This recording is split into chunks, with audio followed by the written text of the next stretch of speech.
The cameos have a lot of detail. Oh, They're not okay. all so silhouette-y. I mean, you know, you do see facial on a cameo. You do see facial features. Oh, yeah, I guess so. So, but I don't know how that happens. Huh. But, and I'm to be honest with you, I'm not too sure how silhouettes happen either. No, they're shiny. I'm gonna read this stuff. Take the tour. Yeah, that's how they get their food. Yeah. All right, guys, come on downstairs. This is where the house begins in the kitchen downstairs. Ooh. They decorated. Yeah. Decorated so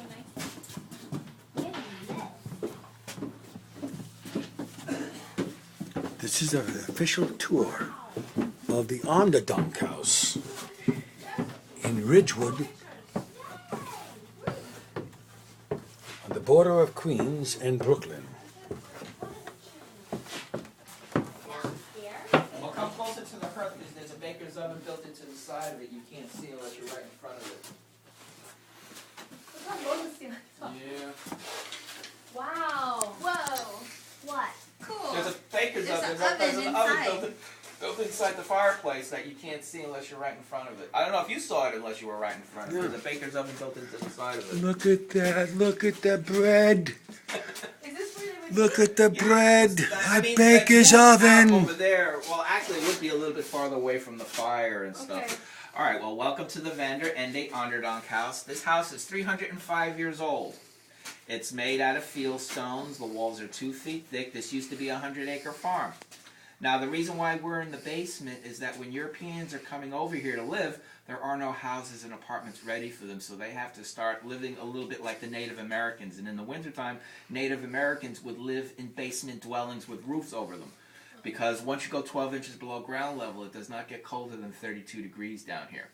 So it's real easy to dig 6 feet down, cut down trees, take the barks and the branches off the trees. You split the trees, line the walls with the trees, put the branches over the top, put the bark on, and you're done. Now, they don't stay down here for long. After about a year or so, they'll start acquiring the resources and start building the houses like they had in Europe.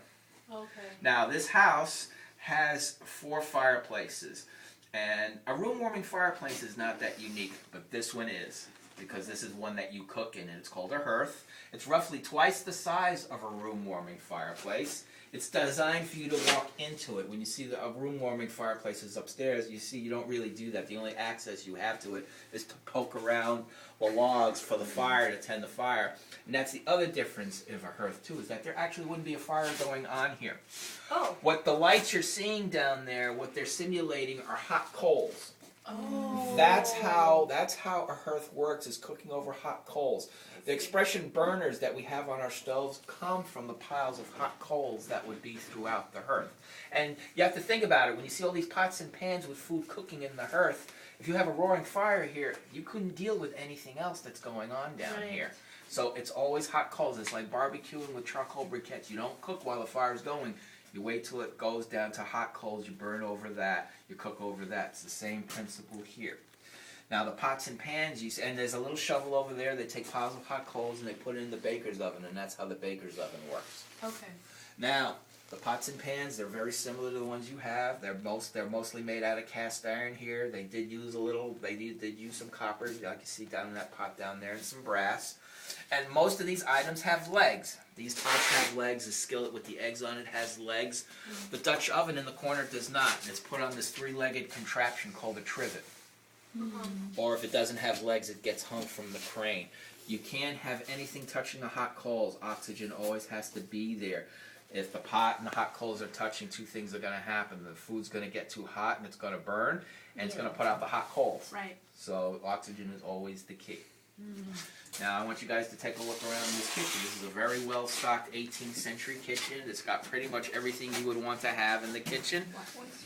Yep. Oh, well, let's talk about oysters since you noticed them. Oysters used to grow a foot long in New York 400 years ago. What? New York oysters used to be one of our first exports, food exports. And the reason why we exported them is that during the slave trade, when we had plantations down in the Caribbean island, we wanted the Caribbean islands to devote as much land as possible to their cash crops. So we fed them. Oh. New York and New Jersey farms fed the Caribbean plantation islands so they can just grow sugar, make molasses, and we would pickle them. pickle oysters? Yeah, you pickle them. You got to remember, there are certain different preserving techniques at the time: drying things, salting them, pickling them. So pickle, a lot of stuff got pickled in brine. They would use a brine kind of thing, Salt. It's kind of like a salty vinegar kind of stuff. That's how it look. They that's the way you did stuff. Now I want you to think about your modern kitchen, and you look at this kitchen, and what do you see that's not here? What don't you see in this kitchen that's a